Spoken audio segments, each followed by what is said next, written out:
On est en novembre 1944. Dans le sud-ouest des Pays-Bas, une bataille, disons, absolument brutale fait rage. Et tout ça pourquoi? Pour une seule et unique chaussée. Ouais, une simple bande de terre, mais une bande de terre vitale qui pourrait bien décider de l'issue de la guerre. Au cœur de la tourmente, on trouve les forces canadiennes. Leur mission, elle est simple et terrible à la fois. Servir d'appât. Attirer tout le feu nazi sur eux pour que les commandos britanniques puissent prendre d'assaut une forteresse allemande. Le truc, c'est que cette mission, dès le départ, tout le monde sait qu'elle est quasi impossible. Il faut s'imaginer une avancée complètement à découvert sur un terrain que l'ennemi a eu tout le temps de préparer. C'est une mission suicide, il n'y a pas d'autre mot. Un moment où le courage pur va devoir se confronter à la logique la plus froide. Alors, la question c'est comment est-ce qu'on en est arrivé là? Pourquoi envoyer ces soldats dans un enfer pareil? Pour le comprendre, il faut faire un petit retour en arrière. Parce que toute cette histoire, l'histoire de cette chaussée sanglante, elle commence avec ce qui est peut-être l'une des plus grosses erreurs stratégiques des Alliés. Il faut savoir que les Alliés avaient un énorme problème, la logistique. Leurs armées avançaient tellement vite après la Normandie qu'elles étaient sur le point de tomber en panne sèche, littéralement. Et puis, miracle, ils réussissent un coup de maître. Ils capturent le port d'Anvers, un des plus grands d'Europe, et surtout, il est quasiment intact. C'était la solution à tous leurs problèmes d'approvisionnement. Regardez bien les dates. Le 4 septembre, le port est pris. Victoire. Mais la bataille pour la chaussée de Walcheren, qui est absolument essentielle pour pouvoir utiliser ce port, elle ne commence que le 31 octobre. Ça fait presque 2 mois de perdus. 2 mois entiers pendant lesquels le plus grand atout logistique des Alliés est resté là, inutilisé, silencieux. La question est simple, mais pourquoi? Qu'est-ce qui s'est passé? Pour vraiment saisir l'urgence de la situation, il faut parler d'une opération incroyable, le Red Ball Express. Imaginez un système de convoi de camions, des milliers de camions qui roulaient jour et nuit sur des centaines de kilomètres depuis les Plèges de Normandie pour amener du carburant, des munitions, de la nourriture au front. C'était un effort absolument herculéen. Ces chauffeurs étaient des héros. Mais le système, il était à bout de souffle, complètement sur le point de craquer. Anvers, c'était la bouée de sauvetage. C'était ça qui devait tout changer. Et la raison de ce retard, la voilà. Le maréchal Montgomery, il avait une autre idée, une autre priorité, un plan bien plus spectaculaire. L'opération Market Garden, le fameux pont trop loin. L'idée, c'était un pari super audacieux pour traverser le Rhin d'un seul coup et hop, finir la guerre avant Noël. Et il a réussi à convaincre tout le monde que c'était ça la priorité absolue. Résultat, la tâche de nettoyer l'estuaire de l'Escaut pour ouvrir Anvers, une mission peut-être moins glorieuse mais absolument vitale, elle pouvait attendre. On verrait plus tard. Et cette décision, elle va avoir des conséquences absolument tragiques. Parce que ce retard, c'était un véritable cadeau pour les Allemands. Un temps précieux qu'ils ont utilisé à merveille. Le chiffre est énorme. 82 000 hommes. Ils ont réussi à déplacer 82 000 soldats et plus de 500 canons pour fortifier les rives de l'Escaut, cette fameuse voie navigable qui mène à Anvers. En gros, ce qui aurait dû être une opération de nettoyage assez rapide s'est transformé en une perspective de bataille longue et sanglante. Et au cœur de cette nouvelle bataille, il y a ce fameux champ de bataille.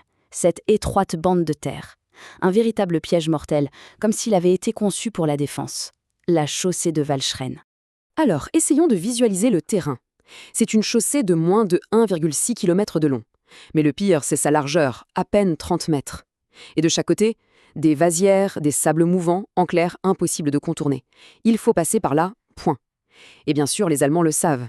Ils ont eu le temps de pré-régler leurs mitrailleuses, de positionner leurs fameux et redoutables canons de 88 mm pour couvrir absolument chaque centimètre carré de cette bande de terre. Et la mission des Calgary Highlanders dans tout ça? Une attaque de diversion. Une attaque frontale, en plein dans ce piège. Et en face, qui trouve-t-on pour défendre ce piège? C'est un détail assez surprenant, la 70e division d'infanterie allemande. On l'a surnommée la division Estomac.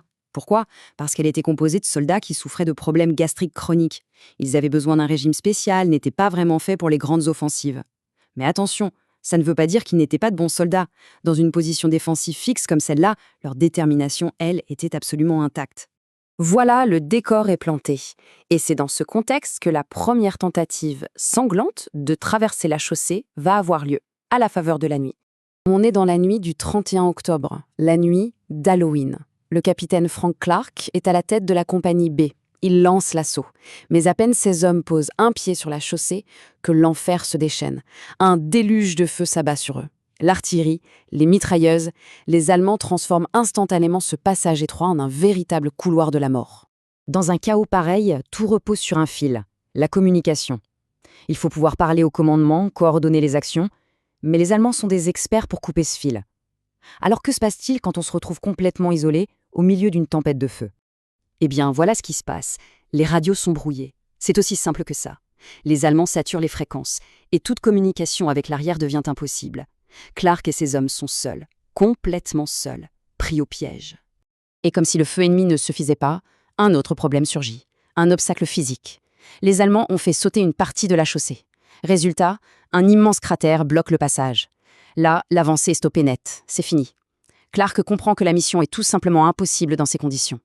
Il n'a pas le choix, il ordonne la retraite. Le premier assaut est un échec sanglant.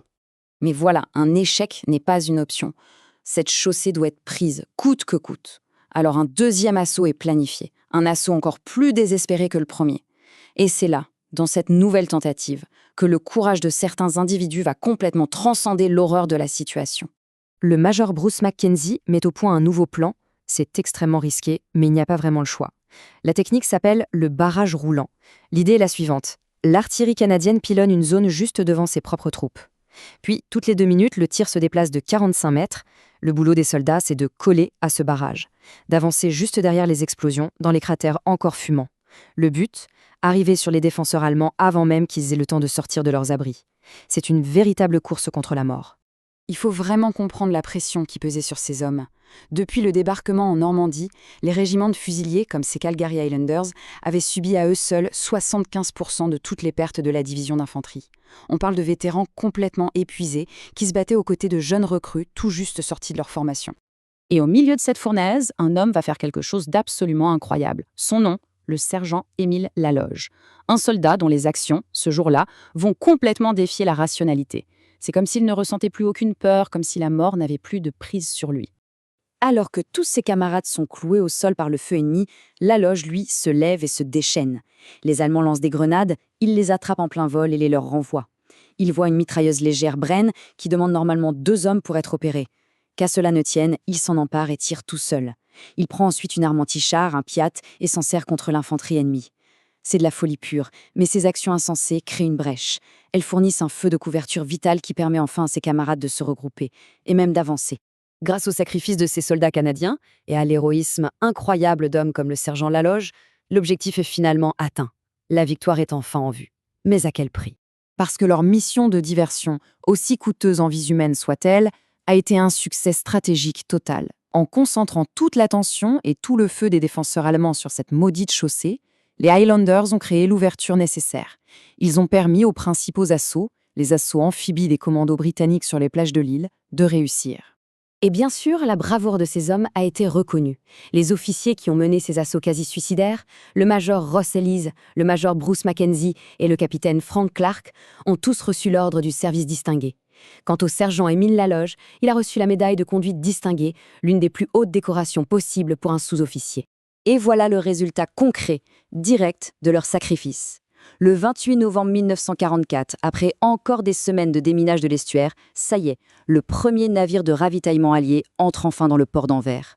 C'est une image symbolique très forte. Dans les mois qui vont suivre, ce sont des milliers et des milliers de tonnes de matériel qui vont pouvoir affluer par ce port et qui vont soutenir l'avancée finale des Alliés jusqu'en Allemagne. Finalement, la bataille de la chaussée de Walcheren, c'est un rappel brutal de ce qu'est la réalité de la guerre. C'était une victoire stratégique, oui, et même une victoire essentielle qui a permis d'alimenter la machine de guerre alliée pour la toute dernière ligne droite. Mais cette histoire nous laisse avec une question fondamentale, une question qui reste toujours aussi pertinente. Quel est le véritable coût humain de la nécessité stratégique ?